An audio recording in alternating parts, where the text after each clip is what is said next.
Hey, it's Shannon. Today I'm doing a tour of my scrapbooking photo book collection.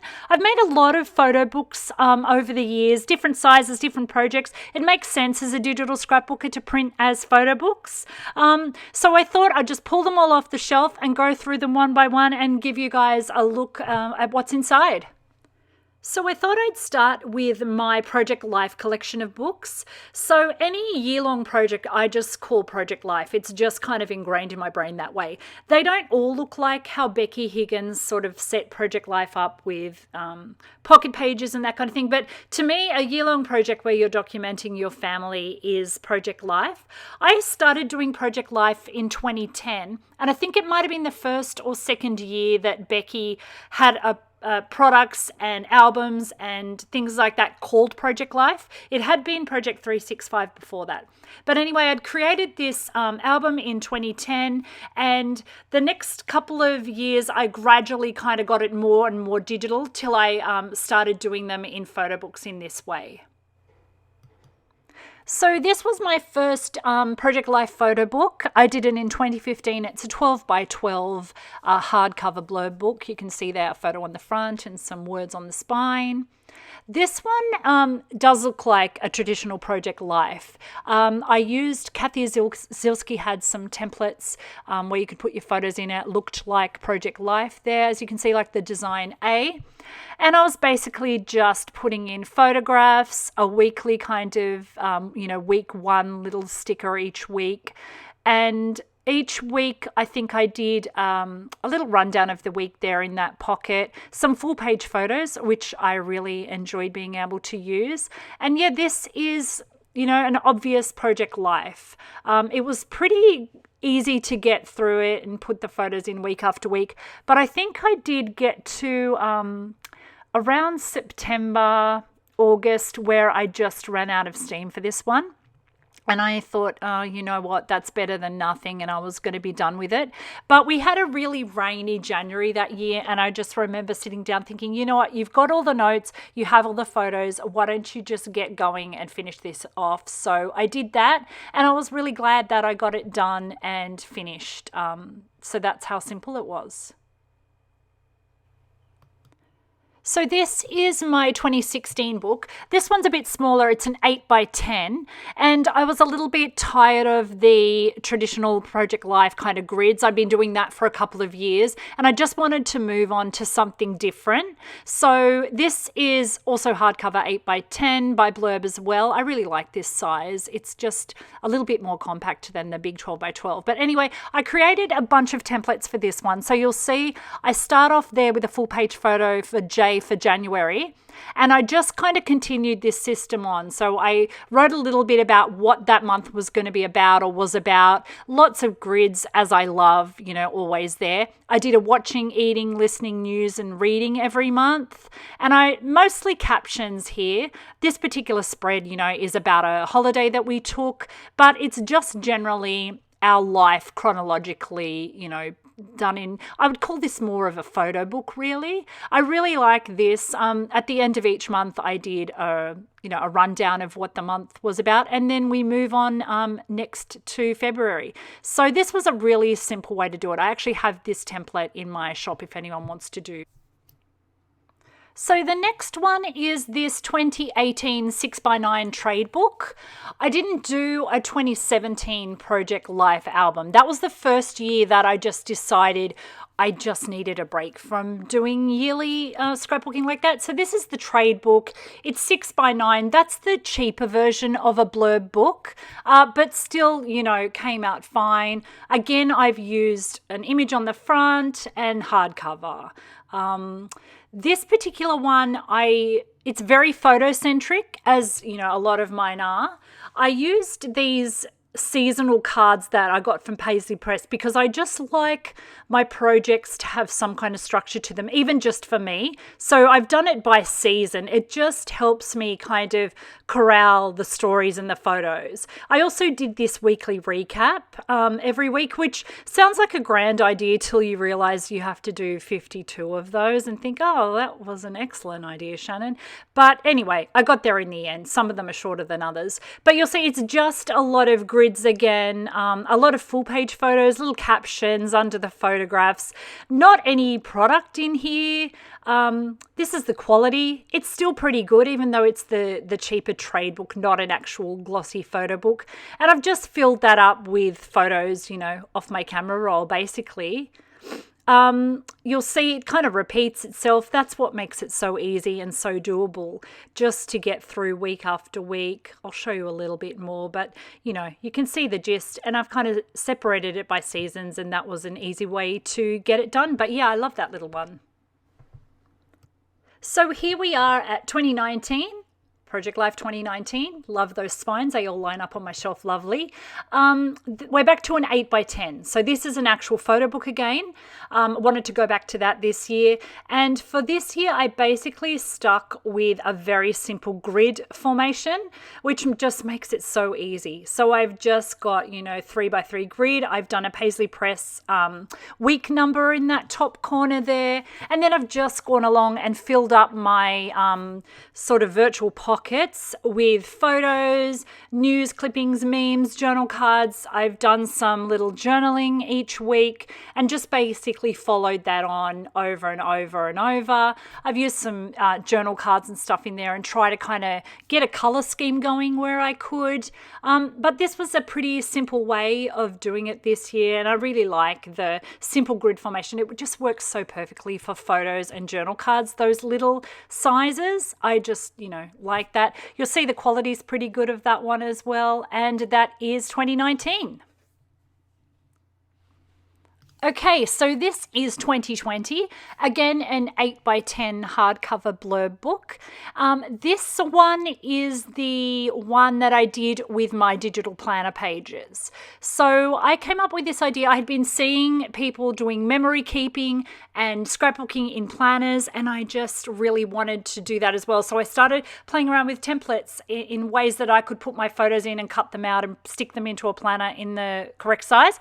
But then as I make the template for that, I'm thinking, well, gee, it would be easier to just, print this off as is, which happens to me a lot when I'm doing scrapbooking. When I try to do paper scrapbooking, I end up fiddling around with templates and things and think, it's just easier to print it off as is, So to have your own little planner book like this is amazing. So this is my template. This is the first thing I ever put into my shop, and there's a variety of sizes, but it just basically mimics the look of a planner page. A good start with the week, have the dates in there. I try to follow through. Some of these things are from the Click kit, which is a Project Life kit that I really love, a digital kit. I use that a lot in this. That's a lot of the red you'll see there. But it's just a really great way to mark your weeks, put some photographs in, put, journaling in, but it didn't have to be too serious, or it just seemed to be an easy way to do it. So I saved up all of my pages over the year and then sent them off to this book. So you'll see here, I'm trying to kind of keep a color scheme going that's, pink and yellow. And then as I got through this book and I kind of got a bit bored of doing the same thing, I started just repeating design. So I would take this whole design and then maybe 2 months later, you would see this exact design again with the same good vibes only. And I've just repeated it and swapped out the photo and the journaling. And that really allowed me to get it done and finish it off as I was going. So love that one. So this little one, in 2021, I thought I wasn't going to do Project Life again. I was going to leave myself open for creativity and give myself space for making new things. And you know what? I got to April and I just thought, well, hang on, where am I going to put all of these silly little photos and memes and things? Like, where are they going to go? Where are my tiny stories going to go? Things that aren't, worthy of a full scrapbook page. So this is a little soft cover trade book. I quite like the soft cover. It's nice for a change, and it's 5x8. And so, again, the trade books aren't the best quality, but I just love the size. So this one, I'm back to a grid again, and I've just basically filled it. You can see the quality there. It's still really good. I filled it with a bit of journaling, memes, photos, couple of journal cards throughout, that kind of thing. So I've just used this as a place where my all the silly things that I've saved can go. Nothing too amazing with design. I haven't used, I've used some captions. I've used a little bit of product in this one, not a lot. But I just really liked sitting down each week, going through my phone and sort of seeing, what out of this do I want to put into a book? What do I want to remember? And, making some of my own journaling cards and things like that. But you can see here, it's pretty good quality. I mean, I keep talking about the trade books being the cheaper version, but it's perfectly fine for this kind of thing. There's no huge photos here that I need to showcase, but it's just a little touch of ridiculousness from our year, and it just gives a really good overview, I think, of, what we did this year. Okay, so this is my last book in my Project Life series. This is a 12 by 12 blurb hardcover book, but this one is from 2010. So this one is basically a copy of my very first Project Life album that I ever made using Becky's full kit, the page protectors and the cards and the album. And I'd been just looking at my album and how in bad shape it was. So the page protectors weren't turning correctly. Everything was sagging on my shelf. This one was a really big one.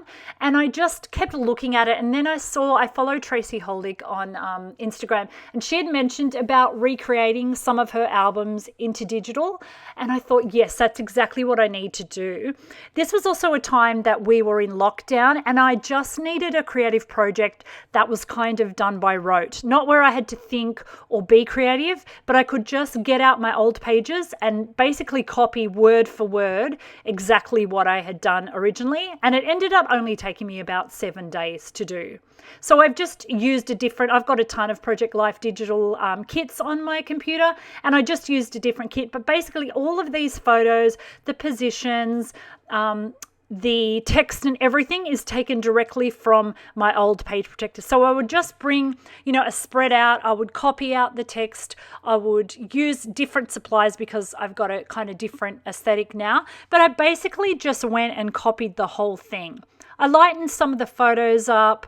I changed a couple of the things out. A few of the photos I couldn't find again, but I'm basically recreating a spread. I didn't scan it or anything. I just created it again. But you can see I've put everything where it was in the original one, and it was a really no-brainer project, but it was also something like at the end just to have this book on my shelf instead of that huge thing.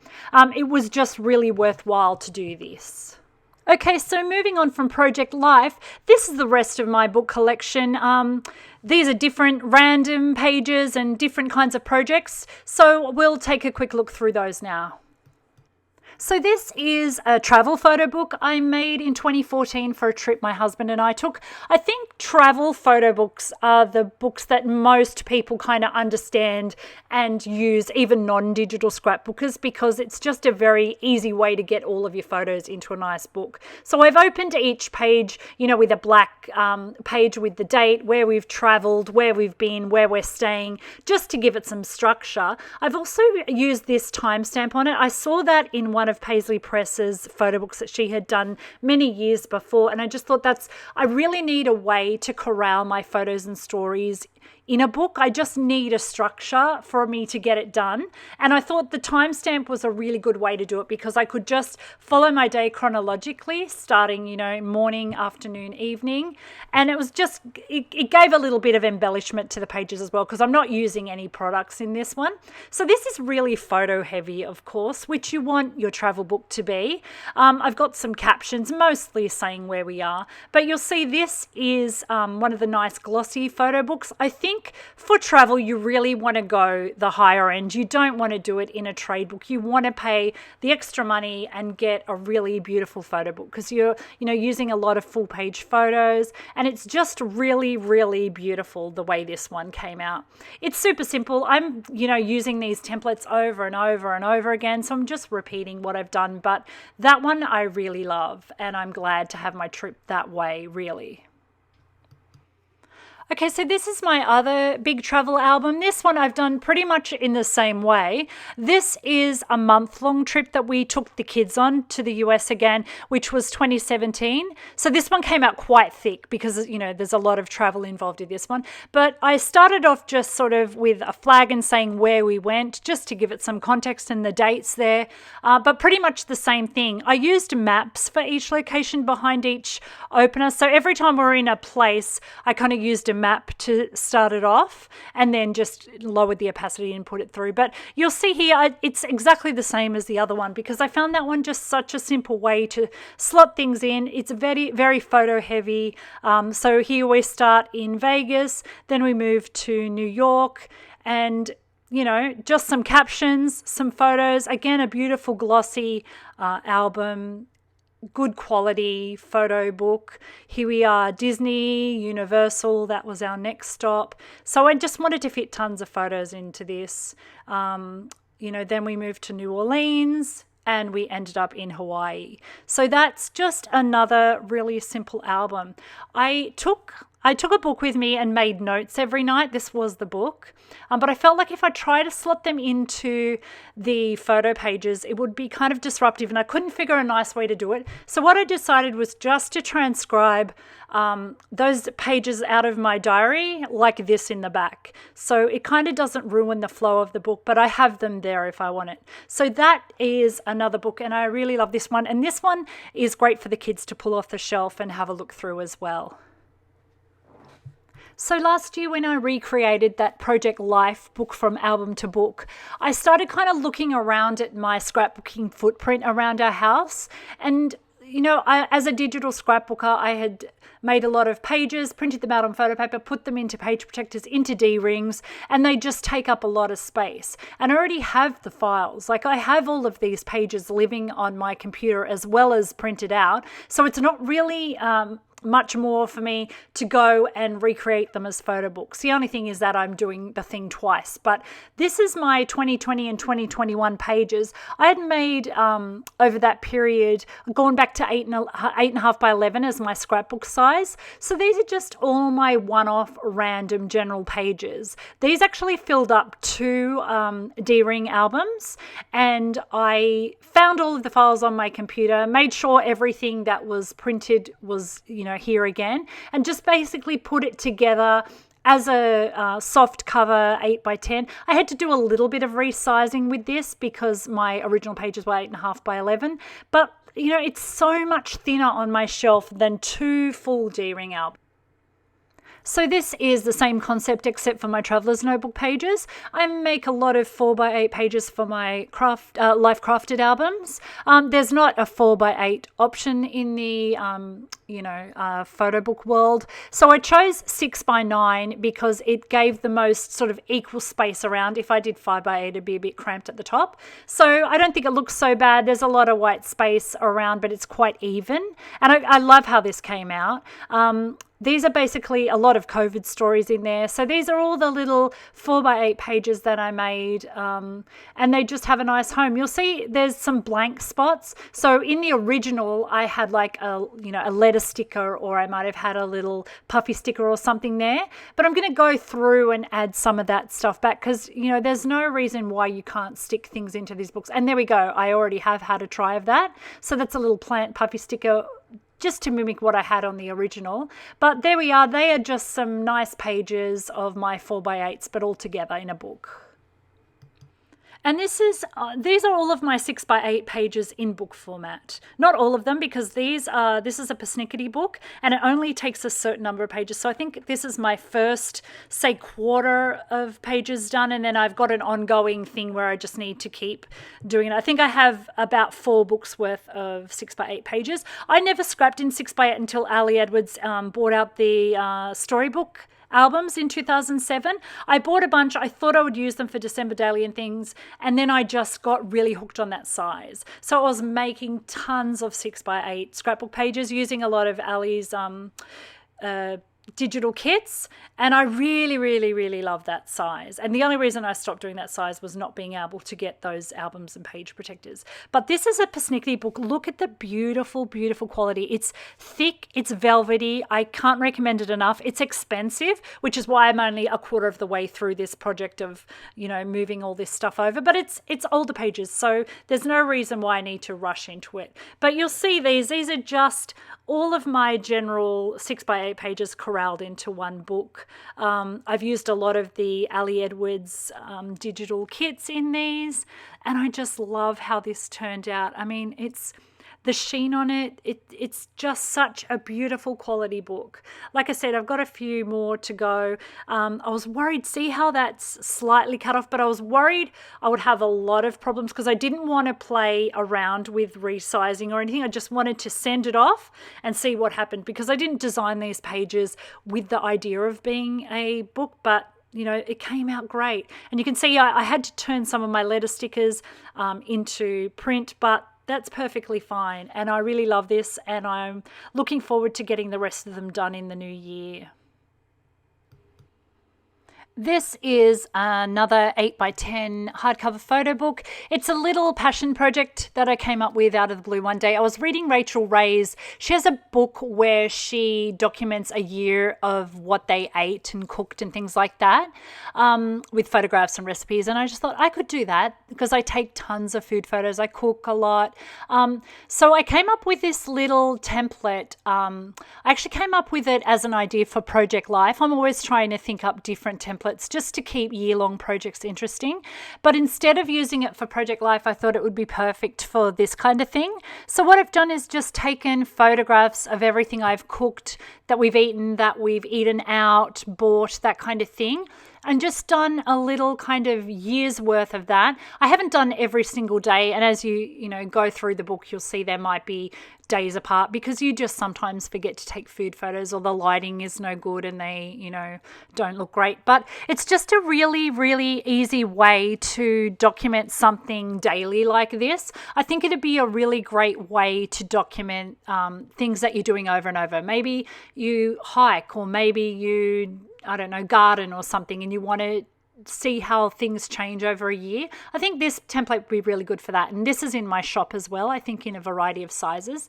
But yeah, I just wanted to do a year in food. What did we eat? What did we like? I've kind of written down where I got the recipe from, or, where we went. And, there we go. Ended it up on donuts, luckily. And that's my year in food. At the end of 2018, I was starting to have trouble sourcing those Ali Edwards 6x8 albums, the storybook albums. It wasn't just an Ali problem. There were supply issues in, all of scrapbooking supplies at that period. People were not able to get page protectors and albums and things. And I just thought, I have to find another way.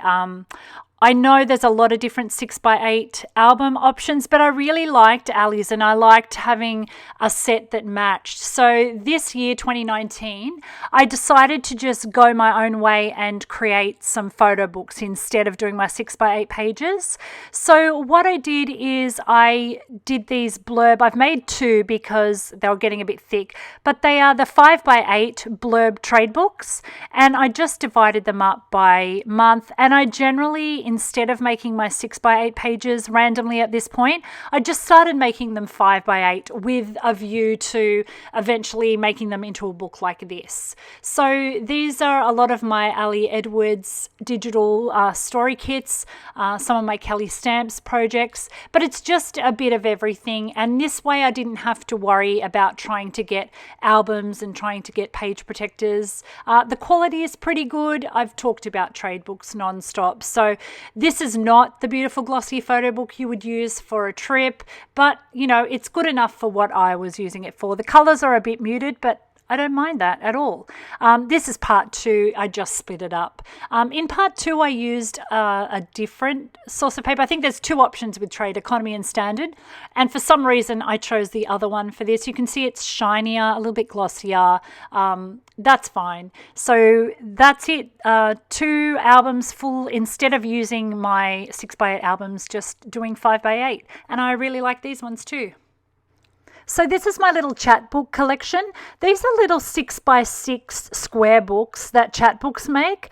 They're very simple to do, very good quality. I love these little guys. The first one is an Instagram book.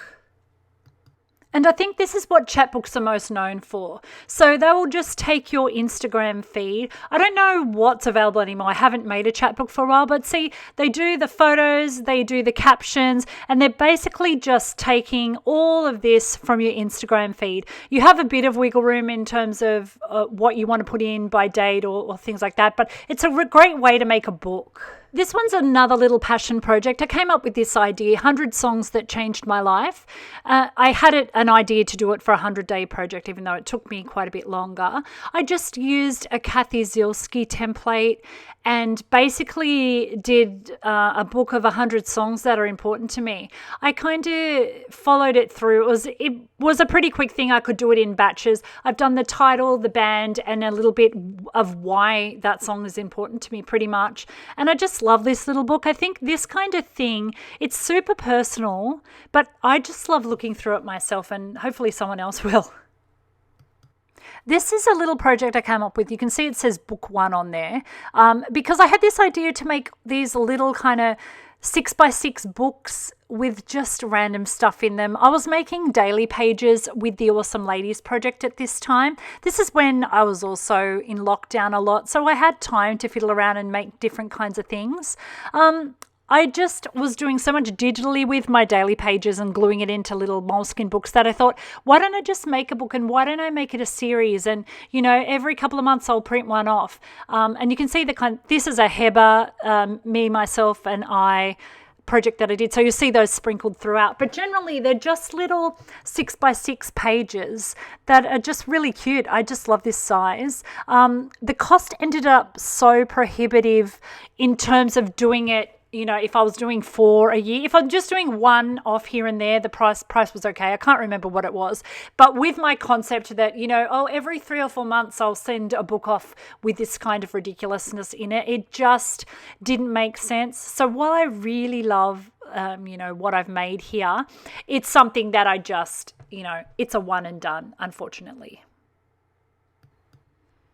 So these 2 books I made in 2017, I decided not to do Project Life. I just decided to make a little random book full of kind of my things. So not a family photo album, not a definite chronological look at the year, but just all of the messy, random things that I come across in life.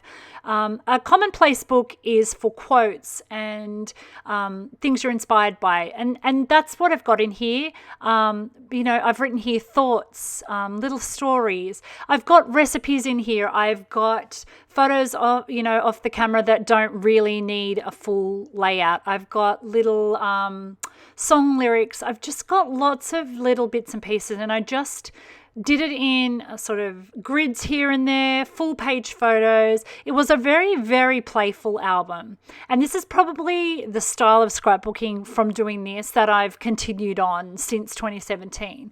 A lot of pop culture, a lot of things like that. This again is a trade book. Came out really nicely, and I've just, what am I watching, what am I doing? It's a lot more of my stuff, so I kind of look at it as a project my life rather than project life of the family. So I've got a lot of food in there, a lot of music in there, random photos. There's a bit of family stuff in there.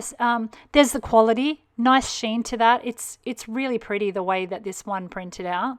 And I've just stuck Pinterest things and photos and bits and pieces. And this was my favorite thing ever that I worked on, I think, because it was just all new to me, this kind of scrapbooking.